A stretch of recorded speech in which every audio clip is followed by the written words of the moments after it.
My wife and I moved back here to Milwaukee from upstate New York, where we were living in 2015, and we moved into an apartment that was in the heart of the city on the 8th and 9th floors in what was called the Boston Loft. So located, if this means anything to you, between Wisconsin and Michigan Avenue, right off of 4th Street, which is now Vel R. Phillips, having been changed to, sort of commemorate an important civil rights leader.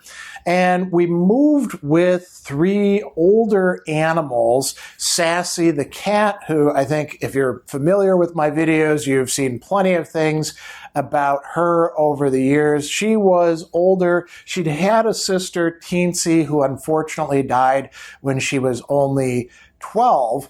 And then we had 2 dogs, Amica and Magnus, and they were both big dogs. Magnus, when we moved, was probably about 85 pounds. Amica was closer to 100. They were both black lab mixes that my wife had taken in from rescues as puppies. Amica was kind of a tank. She was mixed with Catahoula Leopard Hound and perhaps with Pit Bull, so she was just a massive thing. And then Magnus was mixed Black Lab and Flat Coat Retriever, so he was much more flexible and, faster, could turn on all sorts of angles that Amica couldn't do, but he was smaller.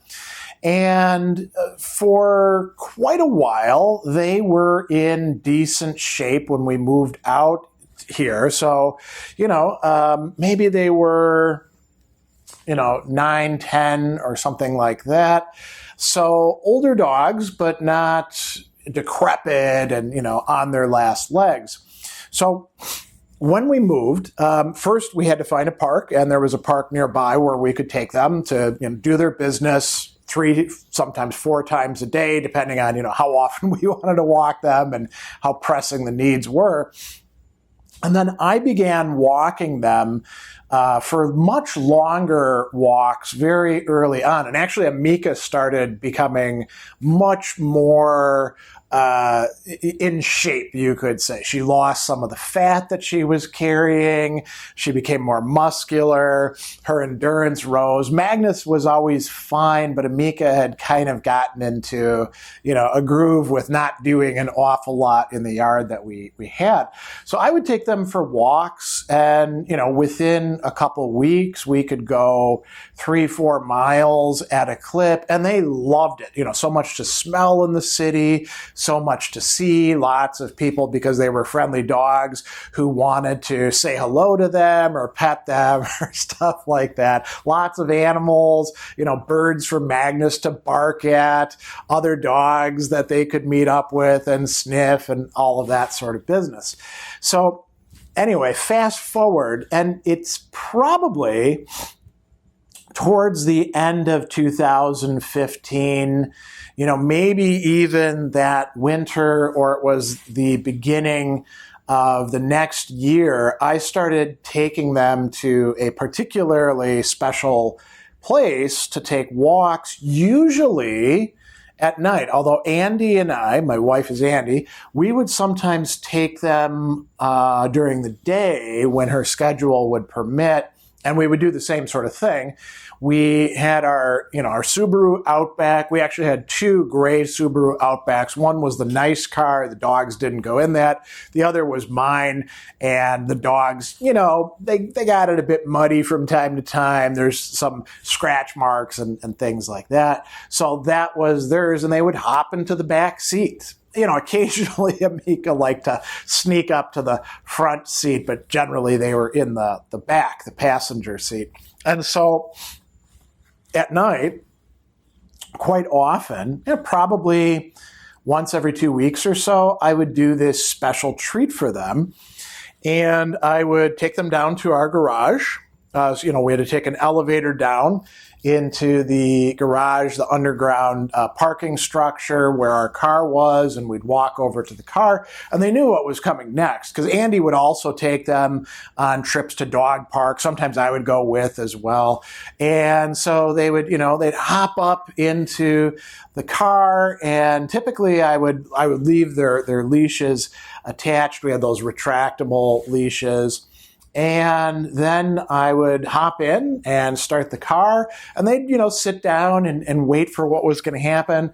We'd drive around, pull up the ramp, go out onto Michigan Avenue, and then I would drive straight down to the lakefront. So, at that time we lived a mile, maybe a little bit more from Lake Michigan. And that's one of the really great points about Milwaukee, along with many other cities as well, Chicago, Sheboygan, that they're all on the Great Lakes. And so, these are inland seas in effect. They're not like a lake if you're used to thinking about a lake that you would take a little boat out on. These are massive bodies of water, and it's really cool to live nearby. Incidentally, I'll mention that both of those dogs were rescues, and Amica was what is called a Katrina puppy. So she and her mother and her litter mate survived Hurricane Katrina, and she was pretty traumatized by that with respect to water. When it would rain, she would just freeze up and tremble. She didn't like for us, when we lived in New York, to go out by the beach. And like Magnus would go swim in the ocean at Montauk, and she'd be barking the whole time, basically saying, "Get out of there. Don't you realize you're going to die?" But, she started getting better and better and better as time went on. And eventually she never swam, but she did overcome her fear of being near water. And so by the time that we were living in Milwaukee, I think that was mostly gone. She didn't go too close to the edge, but I would drive us down to the lakefront and go just north of the Milwaukee Art Museum and War Memorial Complex. We, by the way, have like a world-class art museum with this really cool Calatrava design and all of that, but you can look that up online for yourself to see what I'm talking about. And I would go to this park called Veterans Park just north of there. And Veterans Park is pretty large. It's right on the lake. There aren't trails as such, but there's lots of like paved walking paths and some, monuments and good stretches where you can walk right along the lakefront. But there's, a bit of a wall there, so you don't have to worry about falling over. So I would pull into the parking lot. By the way, it's just north of it, the Marina as well. So it kind of adjoins the Marina. I would pull into the parking lot that was closest to the lake, which usually at that time of day, the sun would be down and there wouldn't be very many people there, although there'd always be somebody. So I would, pull up and then park the car and go around, open the door. They'd hop out. They're ready to engage in some walking. And then I would just, get one of the leashes in each hand and we'd start walking. And, our itinerary would vary from time to time because it was a sizable park. So we might walk north and then go way out on this promontory that would, go out with the sort of lake waters on either side and then walk our way back. More often, we would walk over along the lake and then south. Actually, we would go west a little bit, and then we'd go south to the Milwaukee Art Museum because there's a continuous walking path there. And, we would go even further south along that. You could see into the museum. There'd often be kind of cool lights and sometimes you could see the exhibits. You'd see other people biking, walking, rollerblading, things like that. Not as many at night as during the day, but, still it wasn't completely abandoned. And then sometimes we'd walk as far south as the area where the Discovery Museum is. And that was a good, then we'd come back to the car. So we'd probably walk for half an hour, 45 minutes. I would sometimes stop and take pictures of the cityscape that you could see at night from there, or of the lake, or of the dogs, and then I would post them later on. And the dogs loved it. It was being outside, which they were really into. They loved taking walks together. Magnus and Amica had been together since she was a puppy and Magnus was about a year old. And actually, when Andy adopted Amica, Magnus got to pick Amica. She was the one out of the litter that he liked the best. And so they were very close. Sometimes they'd punk each other, they'd play a little bit too rough, but most of the time, they were, really close friends, and they loved going on these walks with me. And so we had a great time. There were other times when, as I mentioned, during the day, we might go together with my wife, and, she would have one leash, I would have the other, and we'd just take a walk around. Being down by the lake, it's a certain kind of air, a certain atmosphere that you get that maybe you don't have if you're going to go further west away from the lake into other places where they equally had a great time, in these dog parks or other places that we would walk them. I also used to walk them a good bit along the Milwaukee River on the river walk. They loved doing that. I would walk down into the 3rd Ward, but they really, really enjoyed Veterans Park. I will mention, as I'm closing this off, that sometimes I would go during the day, and, there'd be a lot more cars there, and it was a lot busier because it's a very popular destination for Milwaukee residents. And then I would, usually not park in that one parking lot because it would be full, but along the road. And then we would walk other paths. There's actually, I guess it's a lagoon where they have these paddle boats that you can rent that look like swans. And by the way, there's all sorts of other cool things. You can rent kites. They have, festivals there at Veterans Park. So there's often a lot of stuff going on. But I would take them and walk them, and we would go down to the lagoon, and there might be geese or ducks or other birds there.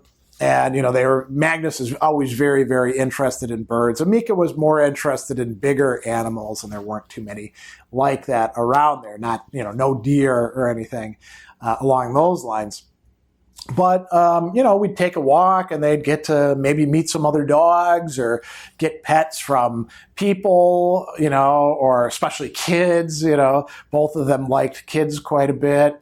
And, we'd take a walk, and they would, enjoy themselves. We try to find some places where they put out bowls of water for dogs so they could get a drink, or sometimes I would just bring a bowl and pour, water into it.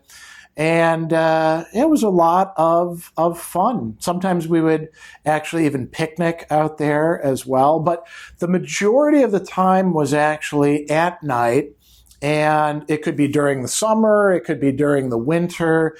We would just bundle up. In my case, actually, Amica, because she was a short-haired dog, we would sometimes put a little sweater or a hoodie, specially built for dogs, on her. Magnus didn't need anything like that. He was great, even when it was very cold here. And we would take these walks. And that went on for, I would say, a good 3-4 years. I know I was still doing it during COVID times. I think by then it was just Amica, probably. And yeah, it was something that I look back on every time that I'm driving by that area, passing by Veterans Park, or if Andy and I go down to Veterans Park for something, I think about all those walks that I took together with the dogs. They were past their prime, but not yet like in the twilight of their life, still strong and robust and enjoying themselves, and just how much fun we would have together. And it would take, maybe an hour and a half out of my evening or day to do, but they really enjoyed it, and I really enjoyed it. And hopefully you enjoy hearing this story about these two dogs, which unfortunately are long since passed away, and this little trip or walk that we would take together fairly regularly.